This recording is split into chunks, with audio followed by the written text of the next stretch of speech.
میرے حبیب پاک صلی اللہ علیہ وسلم نے فرمایا ہے، حضور فرماتے ہیں کہ رمضان اور قرآن کا آپس میں رشتہ ہے۔ قرآن پاک کتنا پڑھنا چاہیے روزانہ؟ زیادہ سے اللہ جزا دے، امید ہے آپ زیادہ سے زیادہ ہی پڑھتے ہوں گے۔ بھائی سنیں، حدیث مبارکہ میں نبی پاک نے فرمایا رمضان اور قرآن دونوں مل کے نا، بڑی پیاری حدیث ہے، فرمایا دونوں مل کے اللہ کی بارگاہ میں میری امت کی سفارش کریں گے۔ رمضان اور اللہ اکبر، کس طرح؟ نبی پاک فرماتے ہیں رمضان کہے گا اے اللہ دن کے وقت میں نے اسے تیری رضا کے لیے کھانے پینے سے باز رکھا، اور قرآن کہے گا یا اللہ رات کو تیری رضا کے لیے کھڑا ہو کے یہ قرآن سنتا تھا۔ رمضان اور قرآن دونوں سفارش کریں گے۔ ہم نا بڑا کچھ پڑھتے ہیں، سنتے ہیں، سیکھتے ہیں، اب یقین کریں یہ کھاتے بھائی کا بھائی سے اختلاف ہو جائے نا تو وہ 30 سال پرانے کھاتے کھول کے لے آتا ہے، ساری رات ڈھونڈتا ہے کہ میرے پیسے کہاں سے نکلتے ہیں، پڑھ لیتا ہے۔ قرآن پاک کی باری آتی ہے تو نہیں پڑھتے قرآن پاک۔ ابا جی کا ختم ہوتا ہے تو مانگتے پھرتے ہیں، کہتے ہیں 2 قرآن پاک 10 قرآن پاک۔ یہ باتیں بتانی نہیں چاہیے، کرنی نہیں چاہیے، لیکن چونکہ تربیت کے لیے بیٹھا ہوں تو کر دیتا ہوں۔ میرے شاگردوں سے پوچھیں، یہاں مدرسہ ہے الحمدللہ، درجنوں طلباء ہیں، اساتذہ ہیں، میرے پیر بھائی ہیں، اور میرا یہ دعویٰ ہے کہ شاید کو کسی سے اتنا پیار کرتا ہو جتنے میرے شاگرد اور مرید مجھ سے کرتے ہیں، لیکن میں نے کبھی کسی سے نہیں کہا کہ ذرا سورۃ فاتحہ پڑھ کے دینا، میں نے اپنے ابا جی کو ثواب دینا ہے۔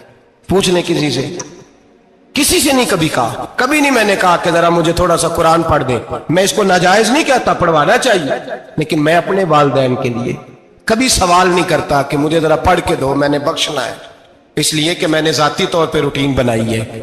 میں سمجھتا ہوں کہ کائنات کے اندر میرے اوپر جن لوگوں نے احسان کیے ان میں سب سے زیادہ حصہ میرے ماں باپ کا ہے۔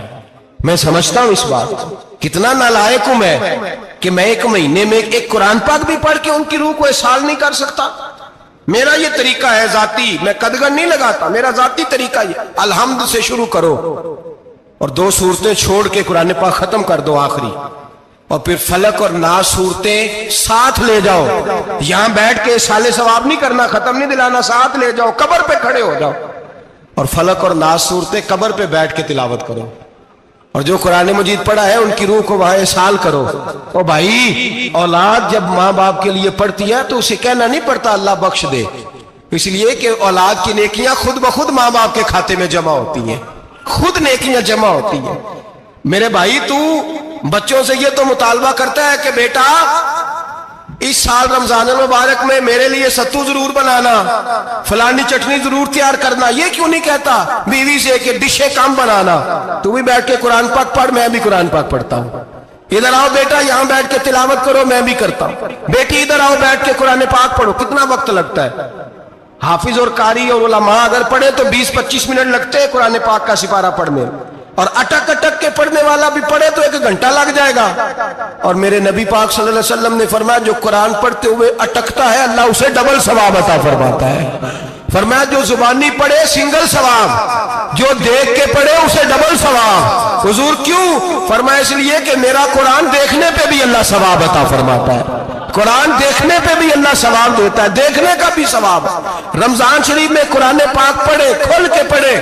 اور میرے بھائی اگر تیرا بچہ پڑھے، اگر تیری بیٹی پڑھے، کائنات کا خوش نصیب باپ وہ ہے اس کا بیٹا قرآن پڑھے، چاہے ناظرہ ہی پڑھے، جس کی بیٹی پڑھے۔ زندگی میں انہیں اس کام پہ لگا جاؤ، مرنے کے بعد بھی پڑھیں گے۔ امام جلال الدین سیوطی شافعی رحمت اللہ علیہ فرماتے حضرت عیسیٰ قبر کے پاس سے گزرے، قبر پہ عذاب ہو رہا تھا، اللہ کا غضب برس رہا تھا، جناب عیسیٰ استغفار پڑھتے ڈرتے گزر گئے۔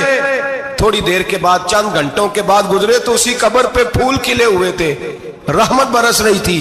حضرت عیسیٰ علیہ السلام عرض کرنے لگے مولا تو بے نیاز ہے، میری طاقت نہیں تیرے کاموں میں بولنے کی، پر ابھی تو یہاں عذاب ہو رہا تھا، ابھی رحمت برس رہی ہے۔ جناب عیسیٰ کہتے ہیں آواز خدا بندی آئی، عیسیٰ بندہ بڑا گناہگار تھا، پاپی تھا، مجرم تھا، خطا کار تھا، لیکن جب اس کا انتقال ہوا، اس کی بیوی حاملہ تھی، اس کے پیٹ میں بچہ تھا، بچہ اس کے انتقال کے بعد پیدا ہوا، آج وہ 4-4.5 سال کا ہوا ہے، مکتب میں گیا ہے، مدرسہ میں گیا ہے، استاد نے بسم اللہ شریف پڑھائی ہے، فرمایا اس نے توتلی زبان سے کہا ہے بسم اللہ الرحمن الرحیم کا ایسا مجھے بتلا اس زمین پر وہ معصوم جسے ابھی رحمان اور رحیم کہنا نہیں آتا، وہ توتلی زبان سے مجھے رحمان اور رحیم کہے اور میں اسی زمین پہ اس کے باپ کو عذاب دوں؟ فرمایا اس نے ایک بار رحمان اور رحیم کہا ہے، میں نے اس کی باپ کی قبر کو نور سے معمور فرما دیا ہے،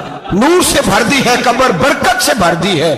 اللہ کرے میرے بیٹے بھی قرآن پڑھیں، اللہ کرے میری بیٹیاں بھی قرآن پڑھیں، اللہ کرے ہم سب کی اولادیں قرآن پاک پڑھیں۔ دیکھیں نا امام اعظم ابو حنیفہ رمضان میں 61 قرآن پاک پڑھتے تھے، کتنے؟ 60 ٹیک، اللہ اکبر۔ ایک قرآن پاک دن میں پڑھتے پورا، ایک رات کو پڑھتے، ایک تراویح میں پڑھتے، 61 قرآن پاک امام صاحب پڑھتے۔ آپ فرماتے ہیں میں نے چھوڑ دیے سارے وظیفے، میں صرف رسول اللہ کا قرآن پڑھتا ہوں، رمضان سارا قرآن پاک، سارا رمضان۔ اب تو عادت ہی نہیں رہی ہمیں قرآن پاک، اگر لوگ ناراض نہ ہو تو محفل نعت ہوتی ہے تو تلاوتیں کتنی ہوتی ہیں، اور نعتیں ہم نے ذوق ہی نہیں بنایا، ذوق ہی نہیں بنایا ہم نے تلاوت قرآن کا، اس لیے کہ قراء علماء فقراء ان کو ہم تیار ہی نہیں کر رہے، ہم تو ایکٹر پال رہے ہیں جو پیسے لیتے ہیں نعت خوانی کے، معاذ اللہ۔ او میرے بھائی، کیا قرآن میرے نبی کی نعت نہیں؟ حضرت عائشہ صدیقہ رضی اللہ تعالیٰ عنہ کے پاس صحابہ گئے، کہنے لگے اماں جی ہمیں نبی پاک کا اخلاق بتلائیں، تو اماں جی کہنے لگی جاؤ جا کے قرآن پاک پڑھو، قال خلقہ القرآن، سارا قرآن میرے نبی کے اخلاق کا انعام ہے، یہ ساری نعت ہے، یہ ساری نعت۔ اس نعت کو سننے لوگ کیوں نہیں آتے؟ اتنا راش میں اپنے نعت میں اتنا تراویح پہ کیوں نہیں ہوتا؟ اور ملت کا جوان یاد رکھے، بوڑھے تراویح پڑھتے ہیں، ضعیف تراویح پڑھتے ہیں، گھٹنوں میں درد ہے تراویح پڑھتے ہیں، بیمار بوڑھے تراویح پڑھتے ہیں، جوان وہاں چوک میں کھڑے۔ کیا جوانی اس لیے ہے چوکوں میں کھڑا ہوا جائے؟